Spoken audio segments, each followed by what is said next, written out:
It was during this time that I did read one book about Islam in the public library, because I had never heard of Islam ever.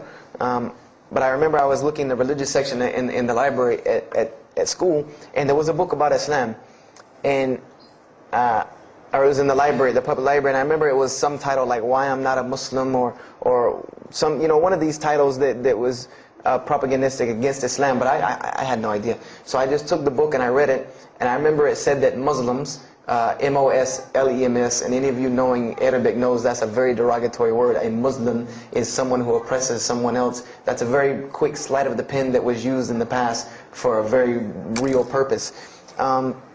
It said that Muslims were people who worshipped a moon god named Allah, who lived in a box in the desert in Saudi Arabia, and they were oppressive to women. I remember there was a whole chapter about how they could have 4 wives and as many as they want, actually, because they could marry 2, divorce 1, get 3 more, you know, this whole, you know,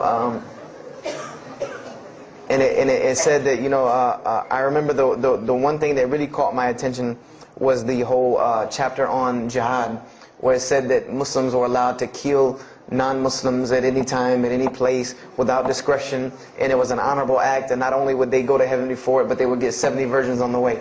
You know, so I closed the book on Islam, put it back on the shelf, and marked off Islam off my little list of religions, and said thanks but no thanks, and if I ever see a Muslim, I am out. And I said I'm pretty safe in Greenville, South Carolina. I had never seen a Muslim ever. So I said, you know, I don't have to worry about running into no Muslims, thank God. So, you know, I started, you know, just worshiping. You know, I tried to just be a good person, you know, pray to God, ask Him for guidance, try to be a genuinely good person. And I remember what changed is when I met a Muslim. I met a Muslim who I had met a couple of times at school. We had went to school together, and I knew him, but I never knew that he was Muslim. And there's a couple of reasons why I never known he was Muslim. Because he was African American, number one, and the book said that Muslims were Arabs.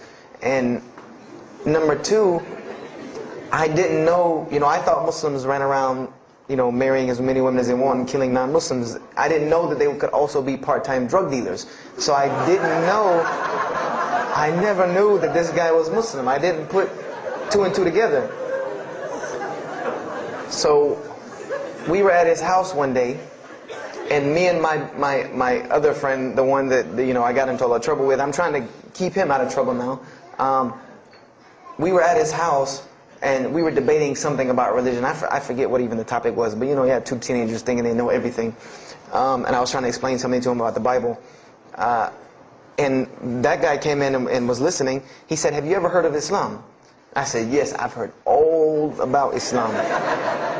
He was like, "Okay, so what do you think of it?" I said, "What do you mean what I think of it? That's probably the worst religion I've ever seen on the face of the planet." He's like, "Why?" And he's like, "I'm a Muslim." I was like, "Man, stop playing." You know, like, you're an African American. You know, he's like, "So?" I'm like, "The book said you guys were Arab. All the Muslims were Arabs." He was like, "What else did you read in the book?" And I told him. He was like, "Man, what in the, you know, what have you been reading?" He's like, "You need to go to the mosque for Jummah." He's like, he told me, he said, "I'm not a good Muslim." This is what he said to me. He said, "I'm not a good Muslim. I'm not even going to try to front and say I'm a good Muslim." He said, "But I can guide you to some people that can tell you the real truth about Islam," because he knew about my story about wanting to find religion. And he said, "You need to go to the mosque for Jummah." And I said, What's Jummah?" He said, "It's just like church with no chairs." And I said, "I can do church with no chairs because in church the chairs were the worst part anyway. Because they had these hard benches that you sit on that are like this and are so hard." I said, "That's good. You sit on carpet? Wow, man, every church should be like that." And I said, "Where's the mosque?" He said, "It's on Wadehampton Boulevard." I said, "Where on Wadehampton Boulevard?" I lived on Wadehampton Boulevard. I lived right off of Wadehampton Boulevard. He said, "You know where Lee Road intersects with Wadehampton?" I said, yeah, I live on the other side of that intersection." He said, "It's right there." I said, "No, it's not. There's nothing. There's a gas station or a church." He said, "Yeah, you know that church, the Evangelical Missionary Training Facility?" I said, "Yeah, I used to take missionary classes there." He said, "You know that building in the parking lot with the gold thing on top?" I said, yeah, the gym?" And he was like, "No, that's the mosque." because I had always thought it was the gym because it was in the same parking lot and it was just rectangular with 2 glass doors in the front.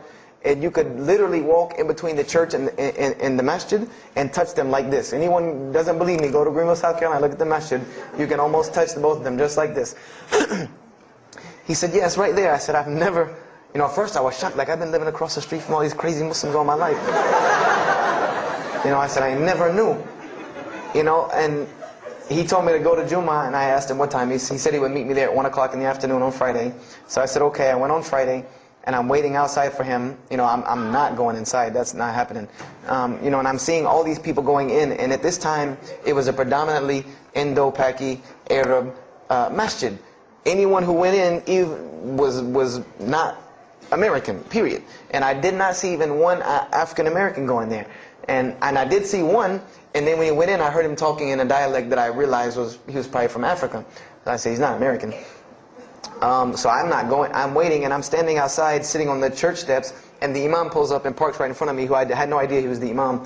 But he got out, and he asked me, am I waiting for someone, this, that, and the other? And I explained to him. He said, oh, yeah, we know this brother.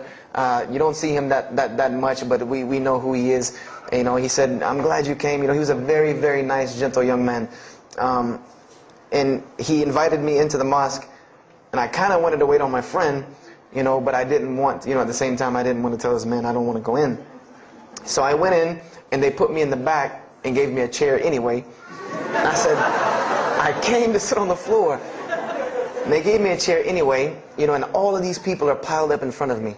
And there's no Americans here, and I'm starting to wonder, if this is a setup, because it's starting to smell like a setup to me, because in my mind, I'm like, you've been set up before, and this seems kind of like this. So, and I'm starting to think in my head, scenarios, a young mind at play.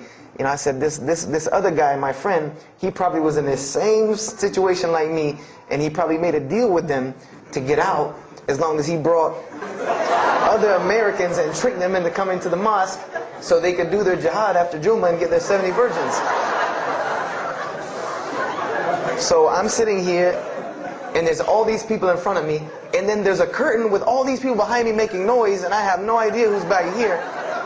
So I'm stuck in the middle of this. I hear that it's some women, but I don't, there's a curtain. I have no idea. So I'm like, there's something very odd about what's going on right here. I'm like, just let me make it. I'm starting to look for the exit. I'm like, calculating how many people are between me and the exit. I know some martial arts, so I said I might hit a couple of them, and I'm out.